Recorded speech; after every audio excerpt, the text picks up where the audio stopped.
ತಾವು ಸಾಹಿತ್ಯ ಕ್ಷೇತ್ರದ ಜೊತೆಗೆ ಜಾನಪದ ಕಲೆಗಳನ್ನು ಅಳವಡಿಸಿಕೊಂಡು ಬಂದಿರುವಂಥವರು. ಆ ಜಾನಪದ ಕಲೆ ಇವತ್ತು ಮರೆಯಾಗ್ತಾ ಇದೆ.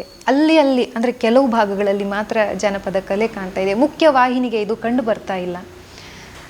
ಅದಕ್ಕೆ ತಮ್ಮದೇ ಆದ ಕೊಡುಗೆ ನೀಡಿದ್ರು ಕೂಡ ಎಷ್ಟೋ ಜನ ಈಗಲೂ ಕೂಡ ಅದ್ರ ಕುರಿತಾಗಿ ಹೋರಾಟ ಮಾಡ್ತಾರೆ, ಆದರೂ ಕೂಡ ಕಂಡು ಬರ್ತಾ ಇಲ್ಲ ಸರ್. ಇಲ್ಲ, ಜನಪದ ಕಲೆಗಳ ಬಗ್ಗೆ ಈಗ ಉತ್ತೇಜನ ದೊರೀತಾ ಇದೆ. ಸರ್ಕಾರದ ಕನ್ನಡ ಮತ್ತು ಸಂಸ್ಕೃತಿ ಇಲಾಖೆಯವರು ಅನೇಕ ಕಾರ್ಯಕ್ರಮಗಳು ಏರ್ಪಡಿಸಿದಾಗ ಜನಪದ ಕಲಾ ತಂಡಗಳಿಗೆ ಅವಕಾಶ ಕೊಡ್ತಾ ಇದ್ದಾರೆ. ಮತ್ತು ಬೇರೆ ದೊಡ್ಡ ಯಾವ ಕಾರ್ಯಕ್ರಮ ಇದ್ದರೂ ಕೂಡ, ಮತ್ತು ಬೇರೆ ಬೇರೆ ಧಾರ್ಮಿಕ ಉತ್ಸವಗಳು, ರಾಜಕೀಯ ಮೇಳಗಳು, ಆ ಸಂದರ್ಭದೆಲ್ಲ ಜನಪದ ಕಲಾ ತಂಡಗಳಿಗೆ ಬಳಸ್ಕೊಡ್ತಾರೆ. ಈಗ ಅದು ಯಾವಾಗ ಶುರುವಾಯಿತಂದರೆ ನಾವು ರಾಜ್ಯ ಮಟ್ಟದ ಕಲಾಮೇಳ ಮಾಡಿದ ಮೇಲೆ ಆಸಕ್ತಿ ಉಂಟಾಯಿತು. ಅವೆಷ್ಟು ವರ್ಣಮಯವಾಗಿದ್ದಾವೆ, ವೈವಿಧ್ಯಮಯವಾಗಿದ್ದಾವೆ ಅನ್ನೋದು ಜನಗಳಿಗೆ ಅರ್ಥವಾಯಿತು. ಅದು ಉಳಿತದೆ, ಅದಕ್ಕೆ ಇನ್ನೂ ಪೋಷಣೆ ಬೇಕು, ಕಲಾವಿದರನ್ನು ಪೋಷಣೆ ಮಾಡಬೇಕು. ಅದಕ್ಕಾಗಿ ನಾನು ಜಾನಪದ ಅಕಾಡೆಮಿ ಅಧ್ಯಕ್ಷನಾಗಿದ್ದಾಗ ಜನಪದ ಕಲಾವಿದರ ಕ್ಷೇಮ ನಿಧಿ ಅಂತ ಮಾಡಿ, ಆ ನಿಧಿಯಿಂದ ಅವರಿಗೆ ಕಷ್ಟದಲ್ಲಿರುವಂಥ ಕಲಾವಿದರಿಗೆ ಸಹಾಯ ಆಗಬೇಕು ಅನ್ನುವಂಥದ್ದು. ಬೇರೆ ವಿಶಿಷ್ಟ ಕಲಾವಿದರಿಗೆ ಕೊಡುವಂತಹ ಸೌಲಭ್ಯಗಳನ್ನು, ಉತ್ತೇಜನವನ್ನು ಜನಪದ ಕಲಾವಿದರಿಗೂ ಸರ್ಕಾರ ಕೊಡ್ತಾ ಬರಬೇಕು ಅನ್ನುವಂಥದ್ದು. ಅವ್ರನ್ನ ಕನಿಷ್ಠವಾಗಿ ಕೀಳಾಗಿ ಕಾಣಬಾರ್ದು. ಜನಪದ ಕಲಾವಿದರು ಅಂದರೆ ಅವರಿಗೂ ಕೊಡಬೇಕಾದ ಮಾನ ಮನ್ನಣೆ ಕೊಡಬೇಕು. ಎಲ್ಲೋ ಒಂದು ಕಡೆ ಜನಪದ ಕಲೆಗೆ ಸರ್ಕಾರವೇ ಹಿಂದೇಟು ಹಾಕ್ತಾ ಇದೆ. ಅವರಿಗೆ ನೀವು ಹೇಳಿದ್ರಿ ಈಗಾಗಲೇ ಸರ್ಕಾರ ಕೊಡಬೇಕು ಕೊಡುಗೆಗಳನ್ನು, ಅವರಿಗೆ ಆದಂಥ ಒಂದು ಸ್ಥಾನಮಾನನ ಅಂತ ಹೇಳಿದ್ರಿ. ಎಲ್ಲ ಸರ್ಕಾರನೇ ಹಿಂದೇಟು ಹಾಕ್ತಾ ಇದೆ ಅಲ್ವಾ ಸರ್? ಇಲ್ಲ, ಹಾಗೇನಿಲ್ಲ, ಹಿಂದೇಟು ಅಂತಲ್ಲ. ಅಂದರೆ ಅವರು ಗ್ರಾಮೀಣ ಪ್ರದೇಶದಿಂದ ಬಂದರು ಸಹಜವಾದಂಥ ಒಂಥರ ಉದಾಸೀನ, ಅದು ಕೂಡ ಸಲ್ಲದು. ಈಗ ಉದಾಹರಣೆಗೆ ಒಬ್ಬ ಶಿಷ್ಟ ಕಲಾವಿದ ಯಾವುದೋ ಕಾರ್ಯಕ್ರಮ ಕರೆದ್ರೆ ಅವನಿಗೆಲ್ಲ ಗೌರವದಿಂದ ವಾಹನ ಕೊಟ್ಟು ಕರೆಸ್ತಾರೆ.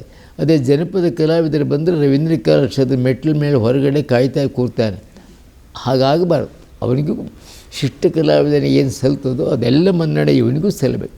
ಅವಾಗ ಅವನಿಗಿಂದ ಆತ್ಮವಿಶ್ವಾಸ ಹುಡುತ್ತದೆ, ಈ ಕಲೆಯನ್ನು ಉಳಿಸ್ಬೇಕಪ್ಪ ನಾವು ಅನ್ನೋದು. ಓಕೆ, ಇನ್ನೇನು 87ನೇ ಕನ್ನಡ ಸಾಹಿತ್ಯ ಸಮ್ಮೇಳನಕ್ಕೆ ಕ್ಷಣಗಣನೆ ಶುರುವಾಗಿದೆ. ಈ ಹೊತ್ತಲ್ಲಿ ಒಂದಷ್ಟು ಮಾತುಗಳು ನಡೀತಾ ಇರುವಂತಹದ್ದು.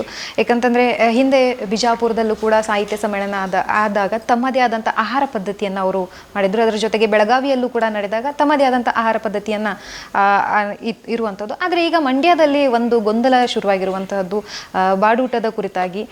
ಅದು ಮಾಂಸಾಹಾರಿ ಊಟ ಬೇಕಾ ಬೇಡ ಅನ್ನುವಂಥದ್ದು ಕುರಿತು ಸರ್ ತಾವೇನು ಹೇಳ್ತೀರಾ?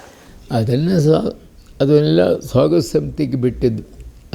ಅವರ ಅತಿಥೇಯರು, ಇಲ್ಲಿ ಹೊರಗಡೆಯಿಂದ ಬರಲ್ಲ ಅತಿಥಿಗಳು. ಅತಿಥೇಯರು ಏನು ಮಾಡ್ತಾರೋ ಅವ್ರ ಮನೆ ನಾವು ಸಂತೋಷ ಊಟ ಒಂದು ವೇಳೆ ಅದು ಆಗೋದಿಲ್ಲ ಅಂದರೆ ನನಗೀಗ ತೊಂದರೆ ಇದೆ ಅಂದರೆ ಅವರು ಬೇರೆ ಮಾಡಿ ಅತಿಥಿ ಸತ್ಕಾರ ಮಾಡ್ತಾರೆ. ಬಹುಶಃ ಆ ಸಮಸ್ಯೆ ಬರೋದಿಲ್ಲ ಅಂತ ಕಾಣಿಸುತ್ತೆ. ಆಕಸ್ಮಿಕವಾಗಿ ಇದ್ದಂದಾಗಿ ವಿವಾದನ ಸ್ವಾಗತ ಸಮಿತಿಯವರು ಕೂಡ ಕೂತು ಮಾತಾಡಿ ತೀರ್ಥ ಮಾಡ್ಕೋಬೇಕು ಅಂತ ನಾನು ಕೂಡ ಮನವಿ ಮಾಡಿಕೊಳ್ತೇನೆ. ಒಟ್ಟಾರೆಯಾಗಿ ಇವತ್ತಿನ ದಿನದಿಂದ ನಮ್ಮ ಯುವ ಪೀಳಿಗೆಗಾಗಿರ್ಬೋದು, ಒಂದಷ್ಟು ಜನರಿಗೆ ತಮ್ಮ ಕಡೆಯಿಂದ ಏನಾದರೂ ಒಂದು ಸಂದೇಶವನ್ನು ನೀಡೋದಾದರೆ, ಕನ್ನಡದ ಕುರಿತು ಸಂದೇಶವನ್ನು ನೀಡೋದಾದರೆ?